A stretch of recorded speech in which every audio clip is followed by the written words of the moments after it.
Well, thank you for the first production of the Maitreya Abbey Players. I am King No Can Do from the ancient kingdom of India. And we're going to present today a tale from the Jataka stories, which are stories of the former lives of the Buddha before he became Shakyamuni Buddha. And I am one of the characters in the story, as are my fellow players here. We're going to do the story of the Banyan Deer. Yeah, and The Banyan Deer oh, I thought you would. and the doe in the herd in the pond. The deer family. And this, our production is guaranteed to assist you to more profound and mysterious places in your practice. And we're very appreciative of you helping us launch this new venture.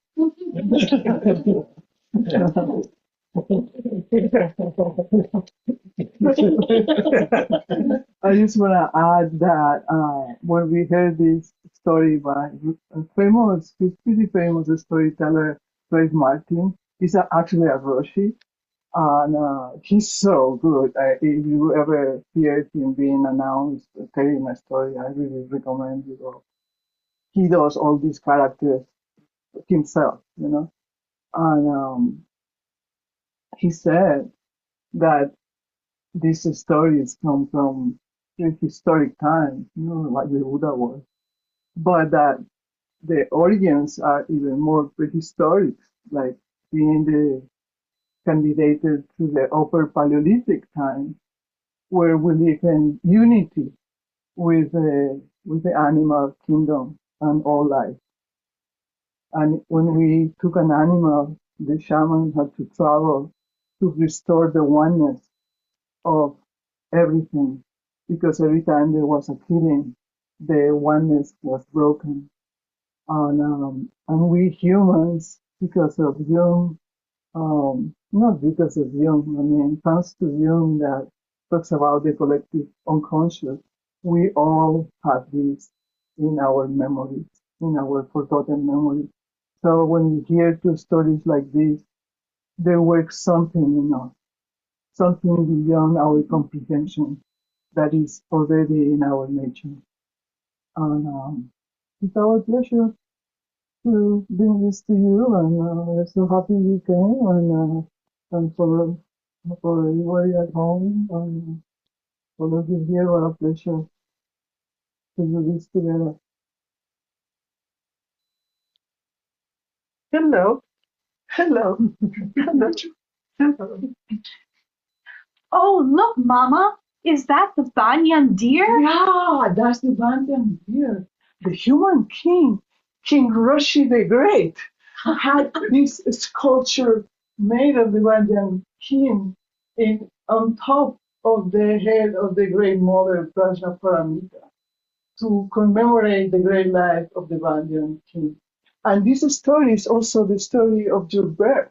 My birth? Yes, Oh, your birth. please tell me the story, Mama. Yeah, let's sit down and I'll tell the story. Oh, thank you. So back when I still carry you within my body, the human king, great Shishin the Great, he used to love to hunt.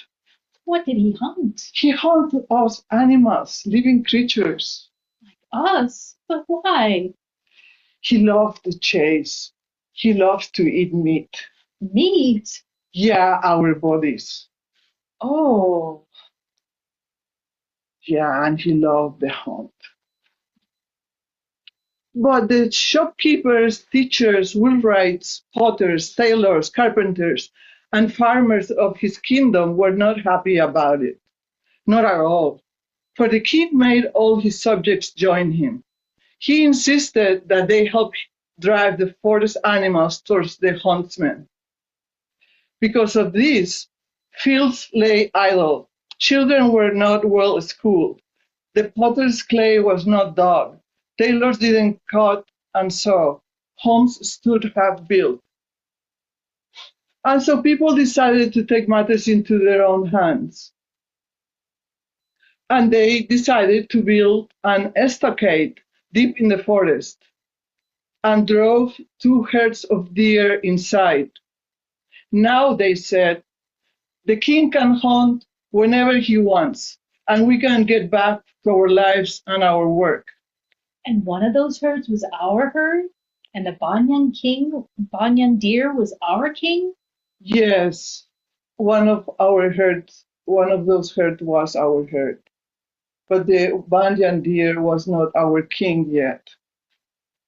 Oh, but isn't he our king? Yeah, but at that time he was the leader of the other herd.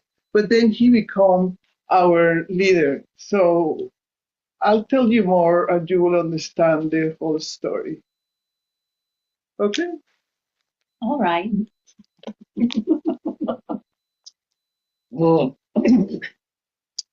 So I arrived and saw the stockade and climbed up to the top of the wall and looked at it.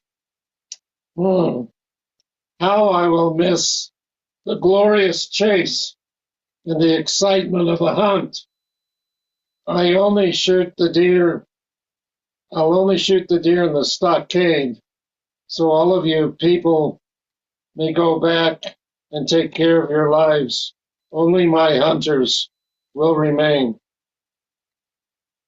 And those 2 deer kings, the leaders of each of the herds, they're magnificent animals. No one is to shoot them. The people went home and the hunter shot a deer for the king's kitchen. And the king and his people all seemed well. But actually it was not. Not for us, dear. Many were wounded by flying arrows. Many more were injured trying to escape the arrows. And each day one of us was killed. Every day it was the same. The archers drew their bows, and the stockade erupted in panic and chaos. Each deer scrambling for safety, but there was no safety. And each day another deer was carried off to the king's kitchen, while many other deer were hurt, just trying to escape, just trying to stay alive. One day, I, the Banyan Deer, went to the leader of the other herd. Brother, I said, I've searched everywhere, tried every exit, but there is no escape. So for the sake of our herds, let us hold a lottery. One day a deer from my herd will be selected by lot to stand before the huntsman, and the next day a deer from yours. In this way, each day only one deer will be shot and no others will be injured.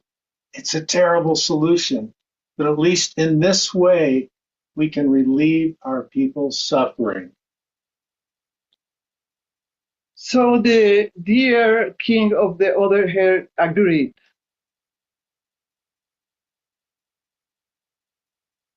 The next day, when the human king and his bowmen came and stood atop the stockade wall, they found one trembling deer standing there all alone. Those deer kings are wise. They have found a way to help their people. But I'm troubled. Then just one arrow flew, and that one deer was killed.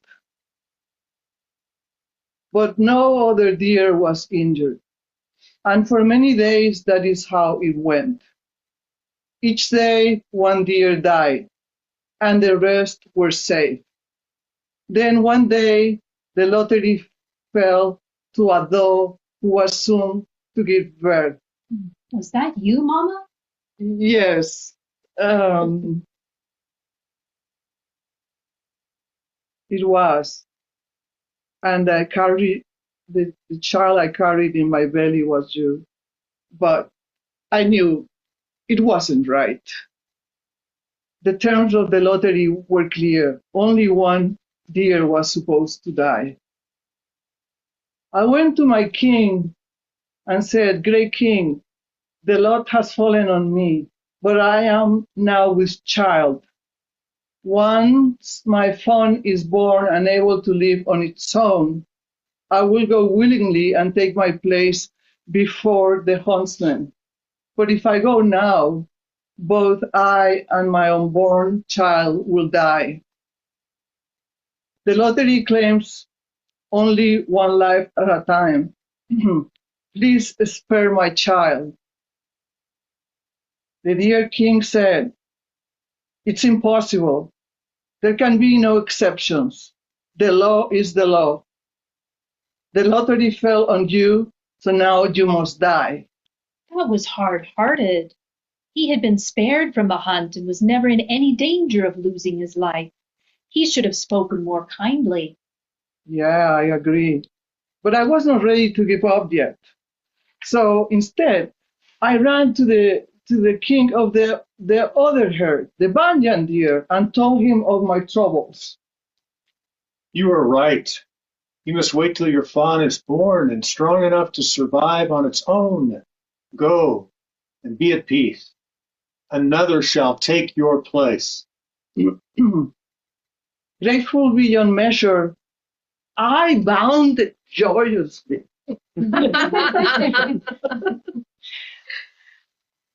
But it was not just one deer who would die in my place. No, it was the Banyan Deer King himself who now would walk to where the hunters waited.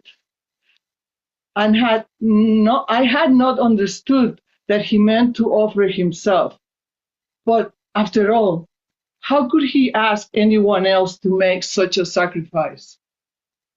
He alone would take my place. That was very brave. He is a great king. The greatest. When I realized what he intended, I felt terrible. I hadn't meant for him to die, so I followed at a distance to watch what happened. Here is what I saw. When the hunters looked down, bows ready, they were shocked to see the great Banyan Deer himself standing below.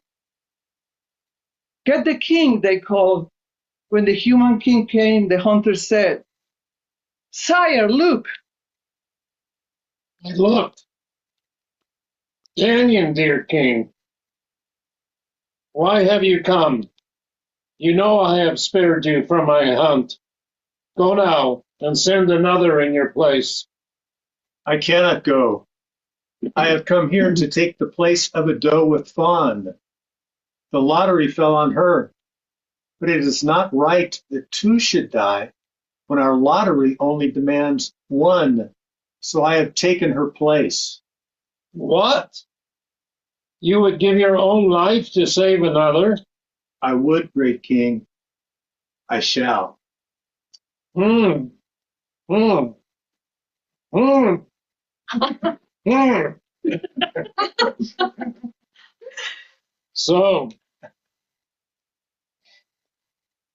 great Banyan Deer, this is a noble lesson. A king must care for the least of his subjects. I should learn from you. Such caring has not been my strength. So, in payment to you, as Donald for your teaching, I offer you a special gift. You and your herd can go free. Take your people and go live in peace. From this day forth, you are all spared for my hunt. Ah. O king of men, I cannot go. What of the other herd? If my herd and I now leave, they will only suffer all the more. Will they not? Day in and day out, your arrows will only fall on them. What's more, the doe with fawn that I came here to save is in that herd. She and her unborn fawn would soon die once my herd and I left. What would be the point of buying our freedom at such a cost? How can I be free unless the other herd is free too? Oh, wow. Mm. Ah. Mm. So you would actually risk your safety and that of your herd for this other herd, though they are none of your own? I would, great king. I shall. This is a great lesson indeed. Very great. Then so shall it be. Go now and live in peace, for I shall free the other herd as well.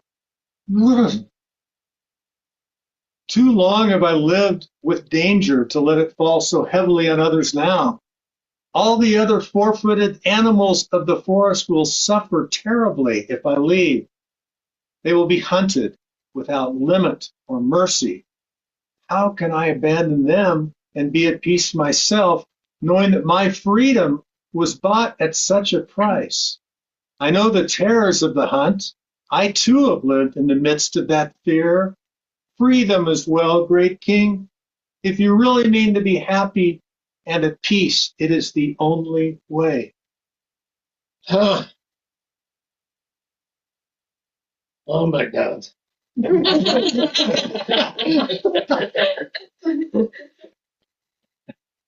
It seems you are determined to make crop farmers of us all. But I see your point. The wisdom of your words is clear. If you go, others will suffer all the more. So what can I do? All the other animals shall be freed from my hunt as well. There, I'm finished. It's done. You have been my teacher, and now I feel that I've learned enough. The price of your wisdom is steep, but what you say is true. So go and live in peace, O great Banyan King. You have freed the other herds and forest beasts. It was very quiet. I could hardly believe my ears. We were all free. I remember hearing a bird sing from somewhere deep in the forest. It was a beautiful song, but the Banyan Deer did not move. He did not leave. Alas, sire, I cannot go. Your Majesty, look up. See the brightly feathered flyers that sing so sweetly and build their nests throughout your land. The birds, sire, the birds, your slings, nets, and arrows will now await them at every turn. Such a rain of death will fall upon them as could hardly be imagined. How can I leave and be at peace myself, knowing this? Great King, have mercy, I beg you. Free them too. Oh, my God. Great being, you are unrelenting. But you are right. How can there be real peace unless it extends to all? How can we be happy when any suffer? So I release the birds too for my hunt. From this day forth they shall fly freely throughout the land. Go now, great one, and at last be at peace. Your Majesty, in whom both wisdom and generosity overflow, how can I go? Your nets, hooks, and spears will soon be poised in terrible numbers above the silvery swimmers, the fish. Great King, the fish, are they not beautiful? Do they not swirl and swim and leap, bringing life and beauty to every river, lake, and stream of your land? If I do not speak for these silent ones now, who ever will? How can I abandon them to such a fate? Let them live too, great king.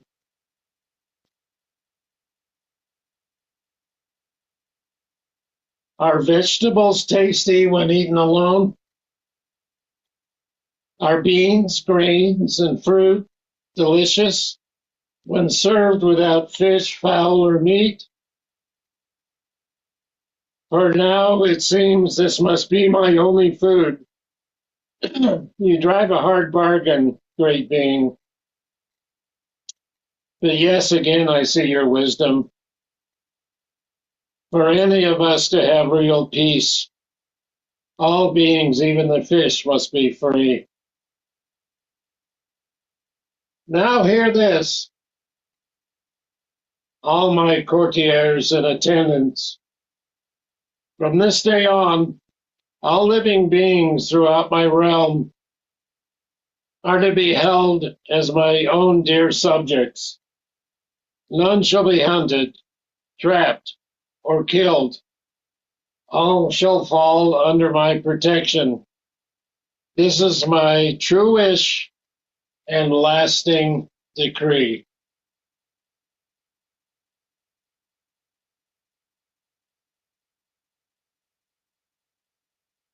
Okay. There. Everyone, are you now at peace? The Banyan deer looked around and saw all of us deer grazing peacefully in the stockade. He looked up and saw birds singing and soaring overhead. Through spaces between the logs of the stockade, he glimpsed the many forest animals. A tear fell from the Banyan deer's skin, a single tear, yet in it was reflected the entire living world.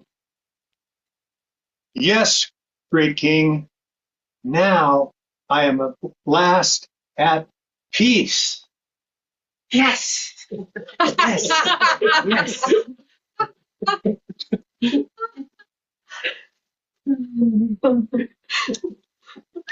Then the great Banyan deer led both herds out of the stockade and back into the green forest.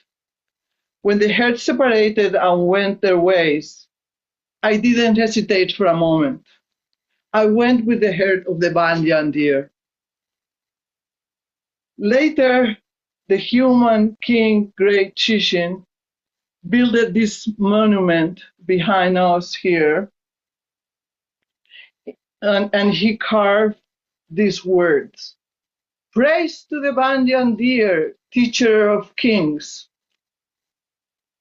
And so I was the deer that the great Banyan king saved. And you, my dear, were the unborn fawn whose life he spared. I was, wasn't I? And it all began because I was about to be born. What a lucky event that was. And just in the nick of time, too. But, Mama, where did I ever come from? Oh, well, you came from the heavens. No doubt, because if not for you, none of the deer, bird, fish, and animals would have been saved. Not one, if not that is, for you and our great Banyan deer king.